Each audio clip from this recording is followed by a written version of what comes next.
Fala galera vascaína, Thiago Fontes, direto de Brasília, chegando pra gente falar desse pós-jogo de altos e baixos. O vascaíno não tem paz, cara. Dizer que a gente vai ganhar tranquilamente. Fernando Diniz, é isso aí, né? Muitas emoções, vamos fazer esse pós-jogo, acabou agora há pouco, até enrolei pra subir aqui pra poder falar com vocês.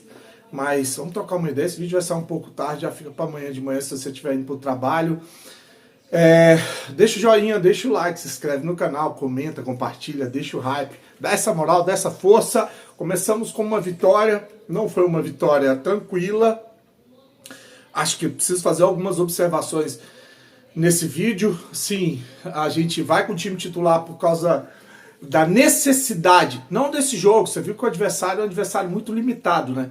Mas da necessidade do Vasco de começar bem o ano, tá? Porque a gente tem uma sequência muito complicada. A gente vai encarar aí no próximo jogo o Nova Iguaçu, que acho que venceu hoje. Depois a gente pega já o clássico contra o Flamengo, né? Depois tem mais um jogo, se eu não me engano é contra o Boa Vista. Depois a gente tem mais um jogo e aí é a estreia no Campeonato Brasileiro contra o Mirassol jogando em São Paulo. Então não dá tempo pra gente ficar de firula, de colocando jogador, fazendo teste, laboratório. Acabou isso, porque com uma novo calendário do futebol brasileiro e com o Campeonato Brasileiro que vai correr junto com os campeonatos estaduais, o campeonato estadual ele vai ser tiro curto, né? Então são 6 jogos, já vai definir o campeão da Guanabara e já vai para as fases de mata-mata com um jogo só de semifinal. Então tinha que entrar com o time titular. Eu acho que o Diniz acertou aí, tá? A gente começou com volume, dominando o time do Macaé. Maricá, aliás, faz o primeiro gol com uma jogada dele, né? O cara é iluminado, o moleque joga muita bola. Que eu tô falando do Andrés Gomes, rouba a bola, come o jogador pro lado esquerdo, come lá ele, né? Dá o olé pro lado esquerdo, finaliza, o goleiro rebate, sobra pro Ryan, que é outro iluminado, faz um gol. Aliás, estava rolando agora na Sport TV um clima de despedida pro Ryan, parece que tá tudo encaminhado para o Ryan sair do Vasco.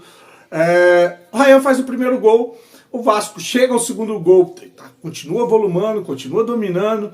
Aí numa jogada linda do Thiago Mendes, mete uma bicicleta, o goleiro faz uma baita de uma defesa, vai para escanteio, na volta o Coutinho domina e faz um golaço, o segundo gol do Vasco, que continuou em cima, parecia que ia ser 3, 4, 5, a ponto de um jogador do Maricá falar para o técnico lá, o Reinaldo, que é técnico deles, olha, não tá tendo como a gente segurar os caras.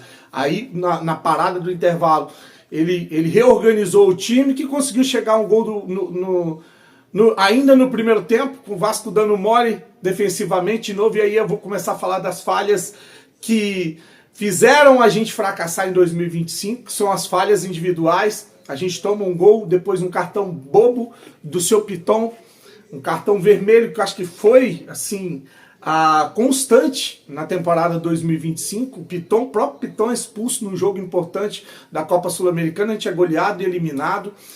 Depois teve outras expulsões dele, teve expulsão do David, teve o Vasco teve expulsão do PH, o pênalti, o Vasco tomando gols no primeiro tempo como tomou no final de primeiro tempo.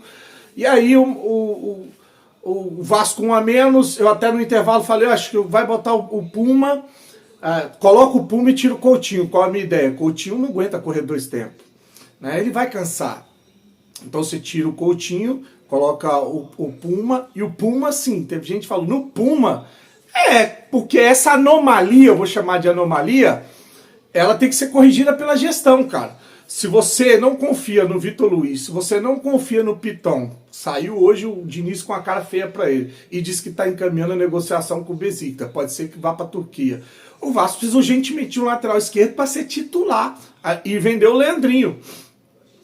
Não dá pra gente ir por uma temporada estando em uma janela com grana e não contratar um lateral esquerdo. Beleza, o Piton vai ali, quebra um galho, joga, né, melhor do que o que a gente tem nas laterais, apesar do erro na final da Copa do Brasil.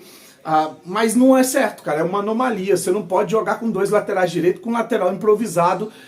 Jogar uma vez ou outra por causa de circunstância do jogo é uma coisa, agora levar isso para uma temporada é loucura. Aí é amadorismo, inclusive. Então o seu Pedrinho tem que acordar e precisa contratar urgentemente um lateral esquerdo para ser titular. Por isso, quando a gente cobra contratações, tem gente que acha ruim, calma, Edmar Lopes está trabalhando, mas eu não vejo ninguém falar de um lateral esquerdo. Né? Então a gente consegue no segundo tempo, com a troca do Diniz, que eu falei que tiraria o Coutinho, mas ele, até olhando o que foi o início do jogo do Vasco, ou a volta do jogo do Vasco, ele fez o seguinte: Coutinho, você sobra, você não precisa voltar para marcar, e ele traz o Ryan e o Andrés Gomes para dar combate, ajudar na marcação, e os dois saíram nessa transição rápida com o Coutinho metendo a bola. Foi assim, né, que o Vasco fez o gol. O Coutinho mete uma bola, o Ryan parte diante do meio de campo, faz o terceiro gol. Depois tem o gol do zagueiro, parecia gol de pelada, né, do zagueiro Carlos Cuesta, que é o 4-1, o Vasco toma mais um gol de bola aérea, uma bola defensiva. Espero aí que com a chegada do Alan Saldívia consiga corrigir isso, apesar da estatura, ele tem 1,80 m, mas ele falou numa entrevista que o forte dele é a força física e a bola aérea. Às vezes tem jogador que é baixo, mas tem uma boa impulsão e sabe se colocar, né? Posicionamento, acho que esse é o problema no Vasco, né? E aí o Alan Saldívia pode ser que corrija esse problema do Vasco de bola aérea. A gente toma o segundo gol, mas aí quando o Coutinho sai, porque pediu para o Diniz, me tira, cansei, pelo amor de Deus, me tira. O Diniz tem que ter o time, cara. O Coutinho não aguenta jogar um jogo inteiro. Tentou segurar ainda o cara um pouco, aí ele sai, coloca o Tietê, pronto, o Vasco controla o jogo mesmo com um a menos, porque o adversário era muito, mas muito frágil, muito limitado, e termina o jogo 4-2 para o Vasco na estreia do Campeonato Carioca, uma estreia importante com vitória. Por quê? Porque times que são do grupo do Vasco começaram com vitória, se eu não me engano, Volta Redonda e o Fluminense, e o Vasco, agora os três que dividem a liderança com 3 pontos. O Vasco sai agora para pegar o Nova Iguaçu e já tem o clássico contra o Flamengo, né? Então era importante sim a gente entrar com o time titular. Não sei agora, baseado nessa carga desse jogo, que devia ter sido resolvido no primeiro tempo e poupado alguns jogadores, de repente vá com um time mais mesclado para esse jogo contra o Nova Iguaçu, até para poder, né, dar condicionamento ou dar um intervalo melhor para o clássico contra o Flamengo. Vitória importante, início importante, é focar